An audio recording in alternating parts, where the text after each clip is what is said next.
Carnaval. Sí, San Juan, señor. este fin de semana. Óigame, 4 menores fueron encontrados solos en un apartamento en Bayamón, entre ellos un bebé de recién nacido. Wow. Así como lo escucha. ¿Pueden un padre o una madre dejar solos a sus hijos mientras van a janguear o cumplir una jornada laboral? Con nosotros, el licenciado Carlos Rivera Santiago, ex procurador de menores y abogado laboral y secretario del trabajo. Tú has tenido más puestos, muchacho, que... Eso es así, Gracias por saludos. estar aquí con nosotros. Siempre a la orden, igualmente. Ha tenido más puestos que recorte en los últimos años. Definitivo. Carlos, este asunto, ¿a qué se expone esta madre por haber dejado cuatro de sus hijos solos? Bueno, la ley 57, que es la ley precisamente de maltrato y prevención de maltrato de menores, establece o define lo que es el maltrato y lo que es la negligencia. El maltrato es exponer a un menor a un posible riesgo de peligro, a sufrir algún tipo de daño, como es dejarlo solo. Y en el caso de negligencia, también define el no supervisar los menores. Así que pudiese tener ambas situaciones desde la perspectiva criminal. Estamos hablando con el caso de maltrato, pueden ser 3 años fijos de cárcel, con agravantes hasta 8. Y en el negligencia pueden ser como 3 años. ¿Hay alguna edad que tú puedas decir, pues mira, los dejé con el mayor que tiene 11 años? No. ¿No hay una edad? No, y en ese sentido no se puede dejar, ¿verdad? La ley prohíbe precisamente eso. No podemos dejar a cargo a un menor, aunque tenga 14, 15 años, de otro menor. Debemos entender que esto es un menor de edad también. Claro. Y es una responsabilidad que le compete al adulto, al padre o madre. Así que el llamado es, mire, contacte a un vecino, un familiar, una persona adulta que se pueda hacer cargo de estos menores. Y Carlos, aquí no hay diferencia de si mamá estaba trabajando o mamá estaba dándose el palo. Por eso, pudiese haber estado en la iglesia para poner lo que estaba haciendo, ¿verdad? Algo, y no tiene que ver el hecho de dónde estaba. Que no está presente, es el problema. Así que el problema es tener menores sin la supervisión, y aunque deja un menor que sea adolescente a cargo de otros menores, eso es una responsabilidad bien grande que no podemos dejarle a cargo de otro menor. ¿Se da mucho esto?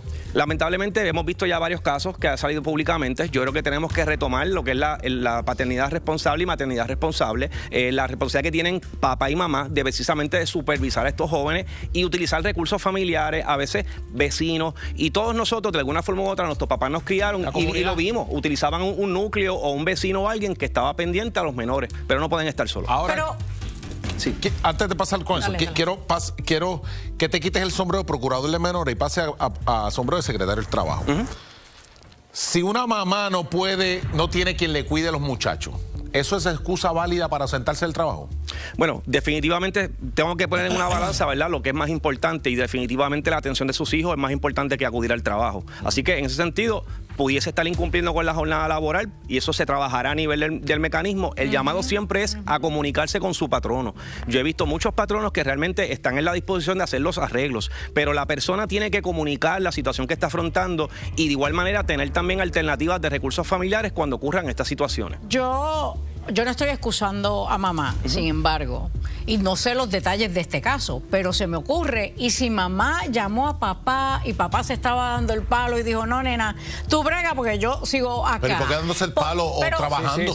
Bueno, pues trabajando, pero espérate, lo que quiero decir es que casi siempre recae esto en una mamá y no en un papá, y yo creo que de alguna forma debemos asegurarnos como sociedad que también papá sea responsable. Yo creo que aquí hay una problemática, y estamos viendo, y definitivamente lo dicen las estadísticas, muchas madres solteras que están criando niños, ¿verdad? Y jefas de familia, así que no hay un apoyo en esa parte a veces de los padres, así que tenemos que recabar a la parte de la unidad familiar o el componente familiar. Esa es una.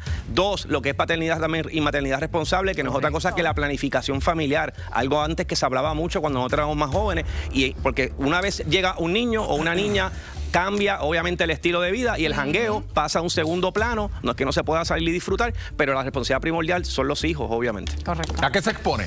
Ciertamente estamos hablando de 3 años de cárcel en el caso de maltrato. En el caso de negligencia pueden ser 2 años o inclusive, ¿verdad?, si hay agravantes a 3 años. Se lo retiran. Y de igual manera eso es la parte penal. Pero en la parte civil entra el departamento de la familia, puede haber una custodia de emergencia, en este caso del departamento de la familia, remover estos menores temporariamente porque está poniendo en peligro a todos los menores. Así que todos los menores están en riesgo.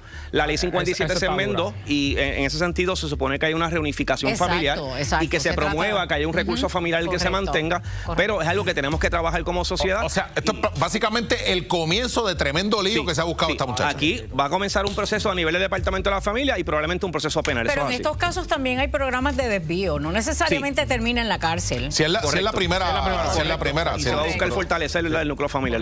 Meter a la madre presa es la mejor solución. El 60% dice que sí, el 40% dice que no. Presa. Así que vamos a ver en qué termina esto. Gracias.